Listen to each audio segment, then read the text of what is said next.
Hallo graad 4's, hallo graad 5. Hierdie is 'n oefening wat ek vir julle op video wil sit, net om vir julle te verduidelik hoe enkelvoudige en saamgestelde sinne werk. Want in julle opstelle het ek gesien julle het so 'n bietjie gesukkel en toe het ek besluit ek gaan vir julle hierdie videoetjie maak en dat julle kan gaan kyk daarna, dat julle weet hoe om julle sinne te skryf. So kom ons kyk gou-gou na hierdie illustrasie wat ek vir julle gaan wys. Let's look at this a PowerPoint that I'm going to show you regarding single sentences and compound sentences.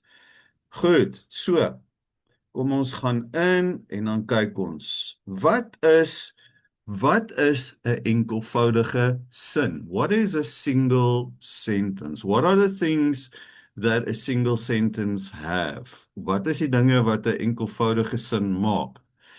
En soos jy kan sien daar, 'n enkelvoudige sin bestaan net uit een onderwerp, een gesegde en een voorwerp. Nou wat is die onderwerp?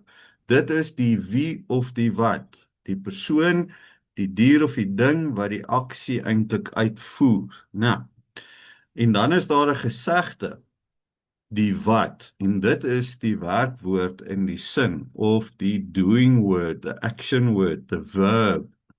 En dan het ons die voorwerp, die wie of die wat, die persoon, die dier of die ding waaraan die aksie gedoen word. So that is the object. Right. So kom ons gaan nou kyk na 'n voorbeeld. Kom ons kyk, die voorbeeld sê, die man skop die bal. So in hierdie sin het ons eerstens die onderwerp, wie of wat is die onderwerp? Die man. Dan het ons die werkwoord. Wat doen die man? Hy skop die bal. Hy skop, dit is sy aksie. En dan het ons die voorwerp. Wat skop hy? Hy skop die bal. So here you have the subject, the man. Then you have the verb. What is the man doing? He's kicking. And then we have the object. What is the man kicking? The ball. Right. Ek hoop julle verstaan sover. Goed. So, daar kan ons sien. Nou wat is 'n saamgestelde sin? What is a compound sentence?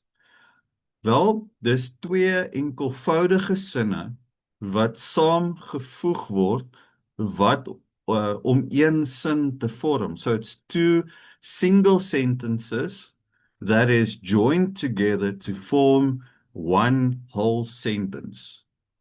So saamgestelde gesinne het twee of meer gesegdes. So compound sentences has two or more verbs or actions. Kom ons kyk hierso na die voorbeeld, 'n example. Die eerste enkelvoudige sin sê, Pieter doen sy huiswerk. En dan kyk ons na die volgende sin, die volgende enkelvoudige sin. Die huiswerk is moeilik. Nou, hoe lyk dit dan nou as ons nou die twee sinne bymekaar sit? Dan gaan hy so lyk, die saamgestelde sin gaan dan nou so lyk. Pieter doen sy huiswerk wat moeilik is. Pieter doen sy huiswerk wat moeilik is. So in English you might say, Peter is doing his homework that is difficult. Goed. So, daar is in hierdie sin dan nou twee gesegdes, twee werkwoorde, aksiewoorde, two verbs. Dit is doen en is. Goed, so hier het ek nou vir julle so 'n bietjie gewys hoe om dit te doen. En so elke keer wanneer jy 'n opstel skryf, every time you are writing an essay in Afrikaans, gaan terug na hierdie video toe, laat dit vir jou help. En dan gaan ek nou ook in die volgende video vir jou meer oor Stompie verduidelik en Stompie gaan vir jou wys hoe jou sinne moet werk. En ek gaan eers vir jou net die basiese wys en dan sal ek later vir jou soos wat jy meer oor sinne leer, sal ek vir jou meer oor Stompie wys. Maar goed, voordat ek dit gaan doen, graad 4, wil ek gou vir jou nog 'n videoetjie maak met die tipes woorde wat ons in Afrikaans gebruik en baie gebruik, veral in die Afrikaanse klas.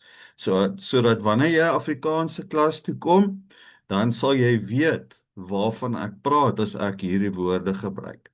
OK, so ek gaan nou weer met julle wees om vir julle meer van hierdie woorde te vertel. Goed, ek hoop dit help vir jou en onthou, gaan terug na hierdie video toe as jy dalk vasbrand.